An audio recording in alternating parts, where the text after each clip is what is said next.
Hello everyone, welcome to DC teachers academy. आज हम इस वीडियो में बात करेंगे सीटेट ईवीएस के पार्ट 4 के बारे में। पर्यावरण के अभी तक 3 वीडियो बना चुका हूं, लिंक डिस्क्रिप्शन में दे दूंगा। इस वीडियो को देखने से पहले उन 3 वीडियोस को ज़रूर देख लेना अगर आपने नहीं देखे हो तब, ठीक है। और अगर आपको वीडियो अच्छा लगे तो लाइक ज़रूर करिएगा। आज जहाँ भी आप जिस भी स्टडी ग्रुप में हैं उस स्टडी ग्रुप में इस वीडियो को शेयर जरूर करिएगा। और अगर आपने सब्सक्राइब नहीं किया है तो सब्सक्राइब करके बेल आइकन को जरूर दबा लीजिएगा। तो सबसे पहले बात करते हैं एकल परिवार के बारे में। एकल परिवार क्या होता है? एकल परिवार में माँ बाप और उनके बच्चे रहते हैं। यानी एकल परिवार ऐसा परिवार होता है जिसमें आपके दादा दादी, नाना नानी, चाचा बुआ ये नहीं रहते, सिर्फ और सिर्फ माँ बाप और उनके बच्चे रहते हैं। अगर हम बात करें संयुक्त परिवार की तो संयुक्त परिवार में दादा दादी, चाचा बुआ, माँ बाप और उनके बच्चे या नाना नानी, मामा मामी, माँ बाप और उनके बच्चे रहते हैं। ये होता है संयुक्त परिवार, ठीक है। आगे हम बढ़ते हैं, बछेंद्री पाल के बारे में बात करेंगे।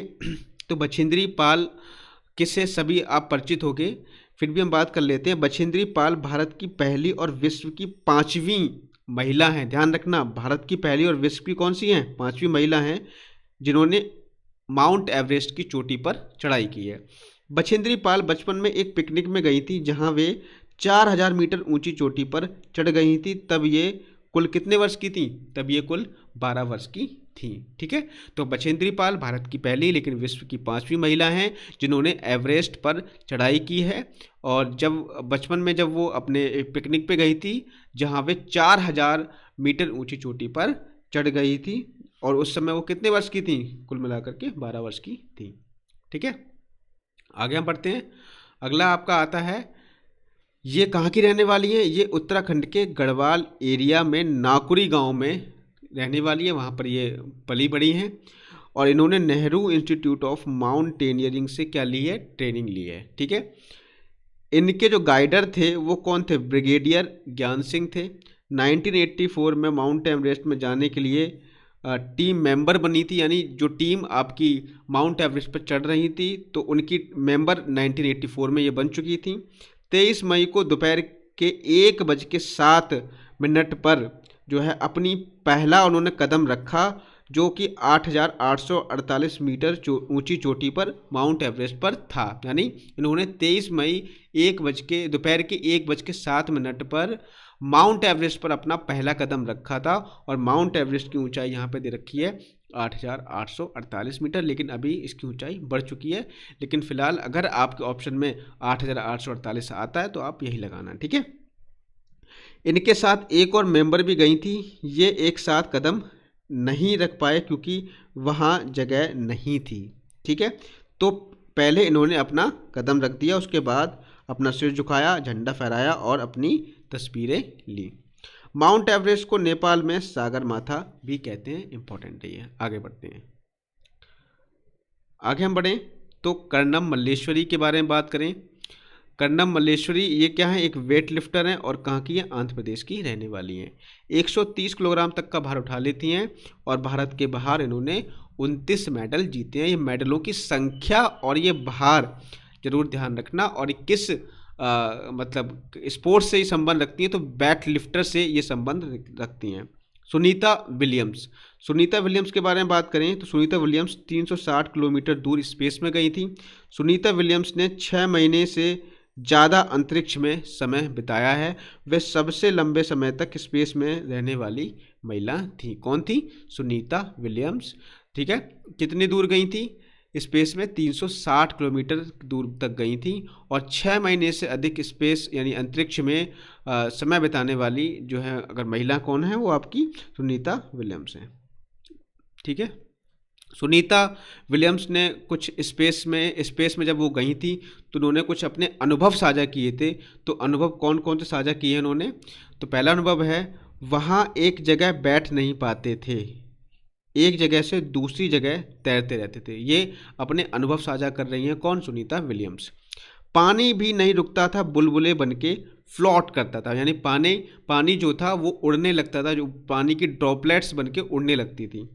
चेहरा या हाथ धोने के लिए बबल पकड़ना पड़ता था और कागज गीला करना पड़ता था। वहाँ कंघी करने की आवश्यकता नहीं थी क्योंकि बाल हमेशा खड़े रहते थे, वहाँ टहल नहीं सकते थे और फ्लॉट करने के लिए खुद को बांधना पड़ता था। ये सारे पॉइंट इंपॉर्टेंट हैं। नील आर्मस्ट्रांग चांद पर उतरने वाले प्रथम व्यक्ति थे और वो 1969 में आपके चांद पर गए थे। आगे बढ़ जाते हैं। अगला है भारत अर्जेंटीना के जो है विपरीत देशांतर पर। यह आपका प्रश्न बन चुका है, एक बार सीटेट में पूछा गया था कि भारत जो है अर्जेंटीना के विपरीत, यानी भारत के विपरीत अगर आप ग्लोब पे देखोगे तो क्या पड़ेगा, तो आपका अर्जेंटीना पड़ेगा। इसलिए भारत के लोग अर्जेंटीना के सापेक्ष उल्टे, यानी भारत जिस ग्लोब में जिस स्थान पर है अगर आप उसके उल्टी तरफ देखोगे तो आपका क्या पड़ेगा, अर्जेंटीना पड़ेगा। अब हम बात करें अल ब्रूनी की। 1000 से भी ज़्यादा साल पहले एक यात्री भारत आए जिनका नाम था अल बरूनी। अल बरूनी जिस देश से आए थे उसका नाम क्या है, उज्बेकिस्तान है। अल बरूनी ने बहुत ही बारीकी से चीज़ों को देखा और जगहों को देखा, उनके बारे में लिखा, खास तौर पर वे जो उन्हें अपने देश से अलग लगी। मतलब जब वो भारत आए तो उन्होंने वहाँ की चीज़ों को देखा, ठीक है, और ख़ास तौर पर उनके बारे में उन्होंने लिखा है अपनी पुस्तक में जो अपने देश से उनको अलग लगी थी।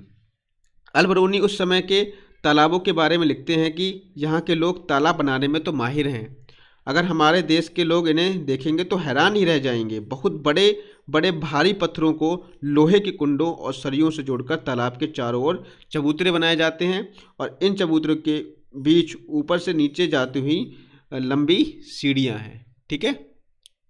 आगे बढ़ते हैं। लोगों के उतरने के रास्ते अलग अलग होते हैं। यहाँ कभी भीड़ लगने से परेशानी नहीं होती। आज इतिहास पढ़ने वाले लोगों को अल बिरूनी की किताबों से उस ज़माने के बारे में बहुत कुछ पता चलता है। तो ये कुछ इम्पोर्टेंट पॉइंट्स।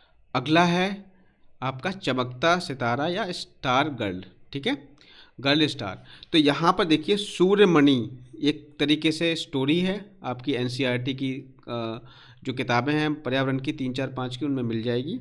तो सूर्यमणि एक चमकता सितारा गर्ल स्टार है। चमकते सितारे उन साधारण लड़कियों की असाधारण कहानियां हैं जिन्होंने स्कूल जाकर अपनी ज़िंदगी बदल दी। सूर्यमणि चाहती थी कि लोग त्योहारों पर अपने गीत गानों को गाएं, उन्हें भूलें ना और अपने पहनावे को चाव से पहने। मतलब सूर्यमणि एक तरीके से जनजाति की जो है जनजाति लड़की है और ये चाहती है कि जो त्यौहार उनके यहाँ पे जो मनाए जाते हैं उन त्योहारों पे लोग गीत गाने गाएं और उनको भूलें ना। मतलब उन जो हमारी संस्कृति है, संस्कृति को लोग ना भूलें और जो पहनावा है संस्कृति का उसको चाव से पहने। जड़ी बूटियों की समझ और बांस की चीज़ें बनाने की कला भी बच्चे सीखें, ठीक है। अपने स्कूल की भाषा तो सीखें ही, साथ में अपनी कुडुख भाषा का रिश्ता भी उससे जोड़े। कुडुख भाषा कहाँ की है, ये आपसे पूछ लिया गया था, ठीक है। कुडुख भाषा वैसे कहाँ की है, झारखंड की है। यह सब तोरांग केंद्र में होता है। तोरांग में कुडुख समाज और अन्य आदिवासियों की खास किताबों को संभाल कर रखा गया है, ठीक है। गाने बजाने की कई चीज़ें जैसे बांसुरी, तरह तरह के ढोल भी हैं। सूर्यमणि 21 साल की थी जब उसे वासवी दीदी और कई लोगों की मदद से एक केंद्र खोला था, ठीक है। उसने इस जगह का नाम तोरांग रखा। तोरांग कुडुख भाषा में तोरांग का मतलब क्या होता है, जंगल होता है, ठीक है। ये प्रश्न आपका पूछ लिया गया है। अब हम बात करेंगे केरल के बारे में। तो यहाँ पे आप देखिए केरल में टैपियोका जमीन के नीचे उगाया जाता है। यह एक प्रकार का फल है जिसे केरल के लोग उबाल कर खाते हैं, ठीक है। तो टैपियोका आप देख रहे होगे फिगर में, ठीक। तो ये टैपियोका जमीन के नीचे उगाया जाता है, एक प्रकार का फल होता है जिसे केरल के लोग उबाल कर खाते हैं। वल्लम क्या, वल्लम लकड़ी की बनी छोटी नाव होती है जो केरल में पाई जाती है। केरल में मलयालम भाषा बोली जाती है। जो छोटी जो नाव होती है वो आपकी केरल में पाई जाती है। केरल में मलयालम भाषा बोली जाती है। आगे हम बढ़ें तो यहाँ पर आप इस मैप में देख रहे होंगे ये जो आपका नीचे वाला हिस्सा होता है ये केरल होता है, ठीक है। हालांकि एक बार मैं मैप आपको समझा दूंगा, ठीक है। एक जो मैप की क्लास लूँगा तो मैप से भी आपका एनवायरनमेंट में आपका प्रश्न बन जाता है। आगे बढ़ते हैं। मलयालम में माँ की बड़ी बहन को बलियम्मा और नानी को अम्मूमा कहते हैं। चाचा को चिटप्पन और चाची को कुंजम्मा कहते हैं और पिता को अप्पा कहते हैं। ये चीज़ ध्यान रखना है, आपको नाम ध्यान रखना है, ठीक है। माँ की बड़ी बहन को बलियम्मा, नानी को अम्मम्मा, चाचा को चिटप्पन और चाची को कुजम्मा कहते हैं और पिता को अप्पा कहते हैं। केरल में एक जगह से दूसरी जगह जाने के लिए फेरी नाव का प्रयोग किया जाता है, ठीक है। केरल को मसालों का बगीचा भी कहते हैं। कथकली नृत्य कहाँ होता है? आपका एक केरल में होता है। यहाँ केले के फूलों से सब्जी बनाई जाती है। केरल में नारियल के पेड़ क्या होते हैं? अधिक होते हैं। केरल के निकटवर्ती राज्य तमिलनाडु और कर्नाटक हैं। इसकी राजधानी क्या है? तिरुवनंतपुरम है। तो ध्यान रखना, जो है कथकली नृत्य कहाँ का है? आपका केरल का है। मसालों का बगीचा किसे कहते हैं? केरल को कहते हैं। केरल में एक जगह से दूसरी जगह जाने के लिए फेरी नाव का प्रयोग किया जाता है और केरल में आपके नारियल के पेड़ भी क्या होते हैं? अधिक होते हैं। और केरल के निकटवर्ती राज्य कौन कौन से हैं आपके? तमिलनाडु और कर्नाटक हैं। और केरल की राजधानी क्या है? तिरुवनंतपुरम। आगे बढ़ते हैं। यहाँ पर आप देख सकते हो इस मैप में, लगे चलो मैप में आपको आगे बता ही दूंगा। गुजरात से केरल तक की यात्रा के बीच में महाराष्ट्र और कर्नाटक राज्य पड़ते हैं।